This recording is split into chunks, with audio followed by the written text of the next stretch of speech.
Today I'm specifically going to talk about environmental stress, different signs of stress, and the difference between whether your tree's dying or whether it's just a sign of environmental stress. So stick around and thanks for tuning in. I've got my notes with me today. I spilled coffee all over them while I was sitting down just because this chair rocks. So as I sat down, I rocked and whoop, went my coffee all over my notes. So, oh, sweet. Spilled some coffee on my notes. My notes are very well used. I got coffee on them. So first I want to talk about how the tree might not be dying. The leaves probably going to be browned. They might be scorched, yellowing. A little bit of early leaf drop, is what could be going on. It's not necessarily that the tree's dying, if you see these things, yellowing leaves, browning leaves, crispy leaves, early leaf drop. It's something I've been noticing each season for probably, like I say, 7 out of the last 10 years. A lot of the times, before we even get near Thanksgiving, November, when we should start seeing leaf drop, we've had about half of our leaves dropped in October. So, what does that mean?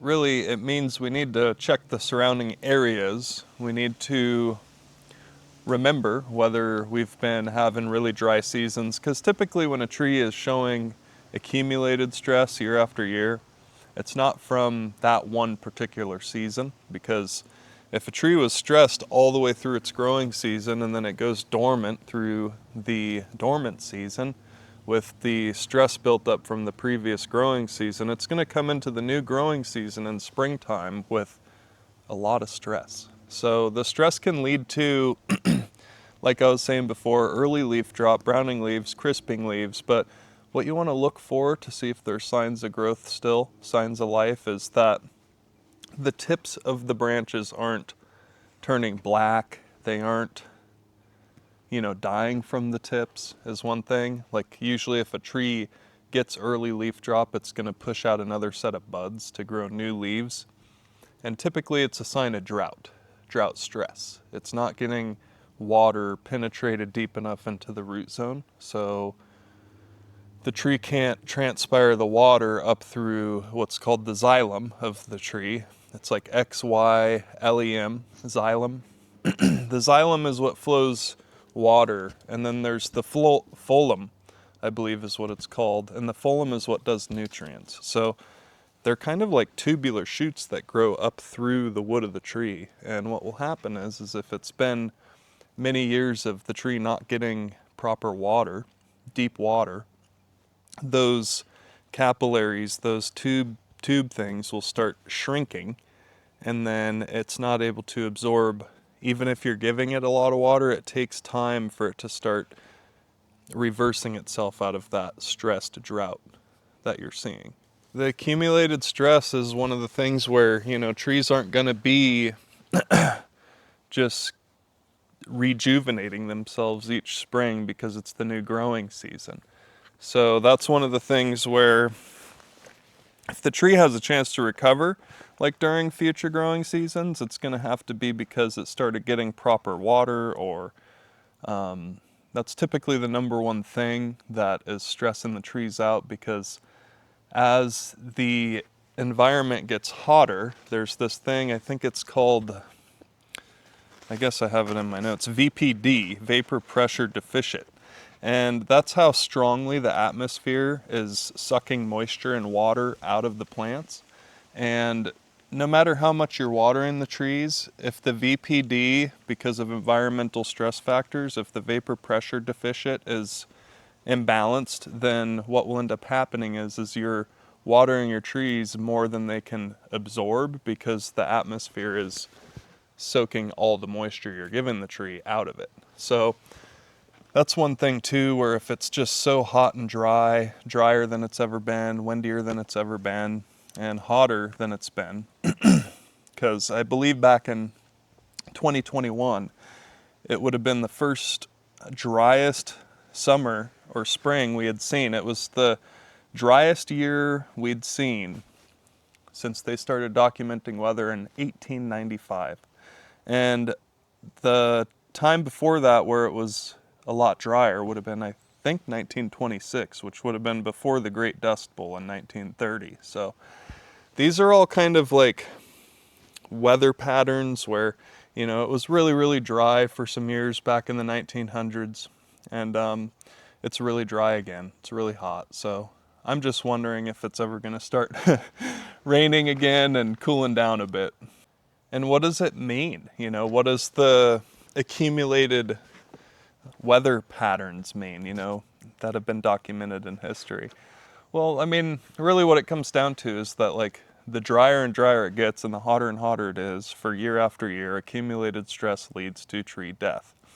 And not just tree death, but accumulated stress leads to a tree, like, if it has one issue, like being stressed or not being watered proficiently, it's going to then end up getting a disease, and then that disease will then lead to the tree dying quicker. So we're seeing trees now where scientists are trying to figure out why more and more trees are showing more and more signs of disease in areas that they haven't seen before.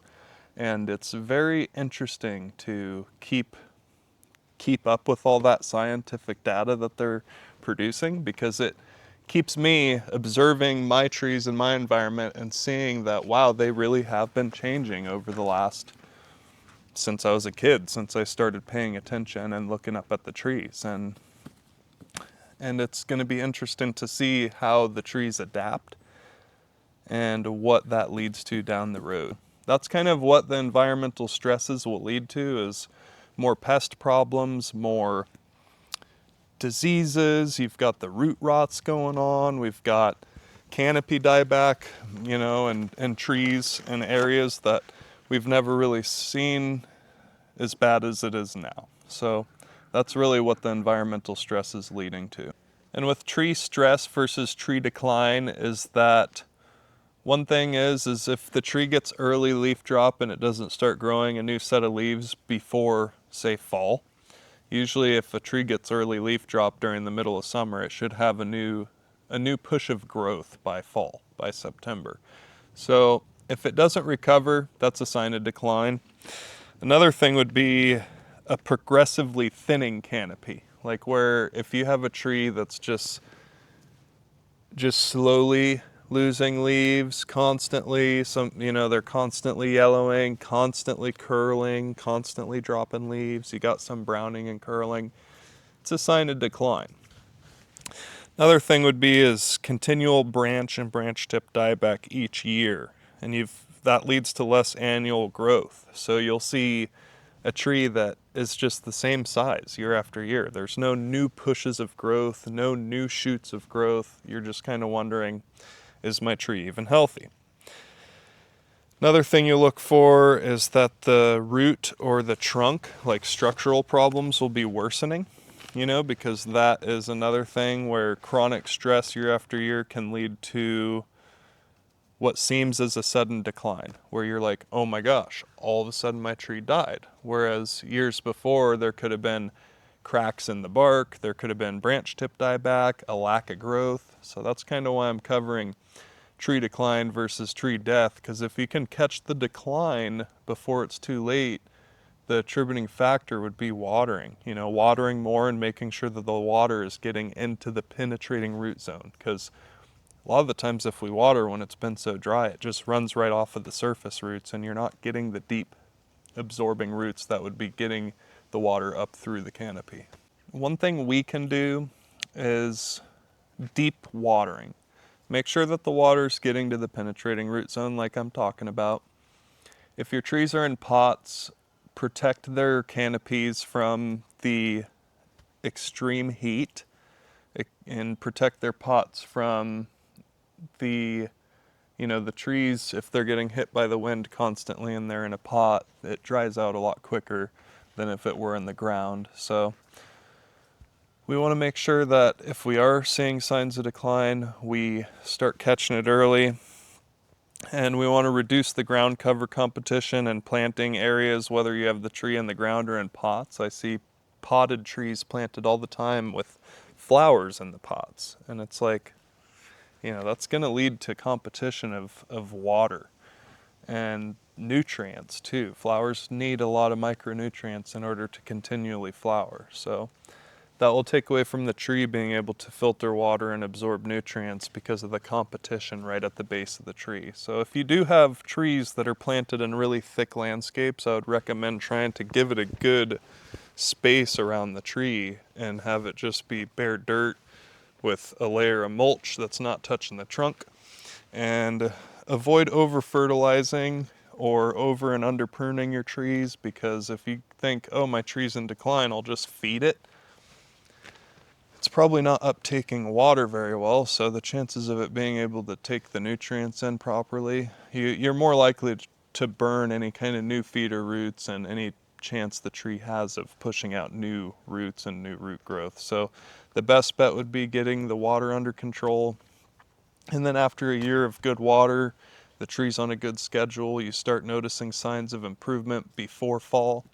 That's when I would go into thinking about fertilizing them the next spring.